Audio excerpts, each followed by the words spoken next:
Greetings everyone. Welcome back to Geeks for Geek School. Let us continue the course of C programming. Part 6.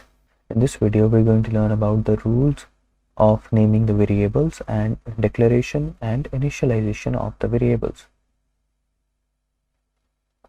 So let's begin. Naming of variables. अब कुछ rules हैं जो आपको ध्यान में रखने होंगे जब आप वेरिएबल का नाम लिख रहे हो. फॉर एग्जांपल अगर हमें कोई वेरिएबल डिफाइन करना है इंटीजर टाइप का, इंट नंबर.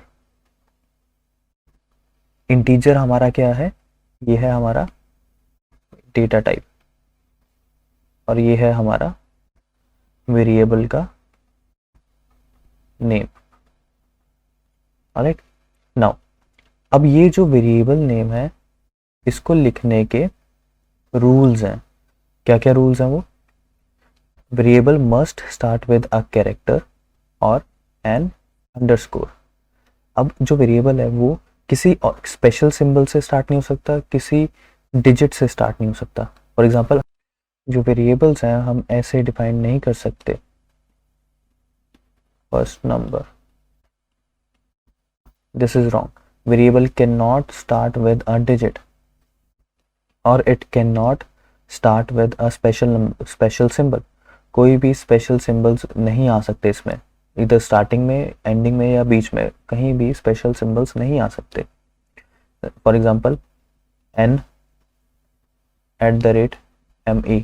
For example अगर हमारा variable है name तो उसको हम ऐसे define नहीं कर सकते. This is wrong. Alright. और इसमें क्या है, डिजिट्स और जो लेटर्स हैं उनका कॉम्बिनेशन जरूर यूज कर सकते हैं. For example int number 1. This is right. You can not, सिर्फ स्टार्टिंग में डिजिट नहीं आ सकता लेकिन बीच में या फिर एंडिंग में डिजिट आ सकता है, उसमें कोई दिक्कत नहीं है. Variables are case sensitive.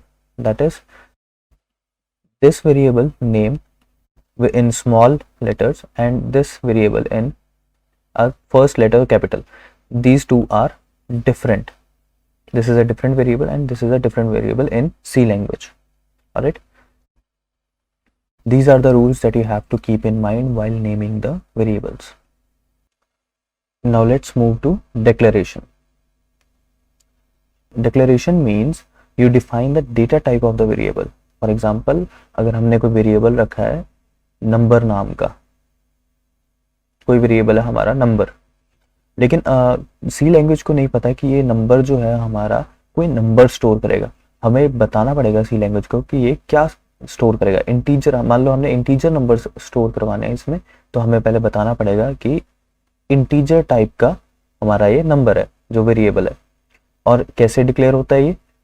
Int number and a semicolon. Alright, ये सेमीकोलन जो है ये टर्मिनेशन ऑफ लाइन है. ये बताता है कि यहाँ पे ये वाली डिक्लेरेशन खत्म हो रही है, यहाँ पे ये लाइन भी खत्म हो रही है. ऑलराइट, तो कोई भी अगर वेरिएबल है वो ऐसे डिफाइन करना है, data type and then variable name and then semicolon. This is how a variable is declared. और भी बहुत सारे वेरिएबल्स आप डिफाइन कर सकते हो. फॉर एग्जांपल कैर टाइप का वेरिएबल हमने डिफाइन किया, कैर सी. ये हमारा डिक्लेयर हो गया वेरिएबल सी नेम का और कैरेक्टर टाइप का. Alright, notice that there is no value assignment in the variable declaration. ये वेरी इंपॉर्टेंट पॉइंट है कि हम यहाँ पे वैल्यूज असाइन नहीं कर रहे हैं डिक्लेरेशन के टाइम पे, यानी कि हम नंबर में पहले ही कोई वैल्यू नहीं स्टोर कर रहे हैं. For example int number equals to 10. This is initialisation. Will see in the next slide. ये इनिशियलाइजेशन है. लेकिन डिक्लेरेशन क्या होती है? जब हम एक वेरिएबल को सिर्फ उसका डेटा टाइप डिफाइन कर देते हैं. Alright, this is the declaration. Next one is initialisation. अब इनिशियलाइजेशन में क्या होती है? डिक्लेरेशन तो होती है लेकिन साथ में हम क्या कर देते हैं, एक वैल्यू भी इसको असाइन कर देते हैं वेरिएबल को. फॉर एग्जाम्पल हमने एक इंटीजर टाइप का वेरिएबल डिफाइन किया, दैट इज एज. हमने ये यहाँ पे डिक्लेयर कर दी. ये तो डिक्लेरेशन हो गई. ऑलराइट। लेकिन अगर हम इसको वैल्यू दे देते दैट इज 11, देन ये क्या हो जाती, initialisation. This is initialisation, assigning a value in the declaration. This is the data type, variable name, var name, and then the value, and don't forget to add the semicolon, it's very important.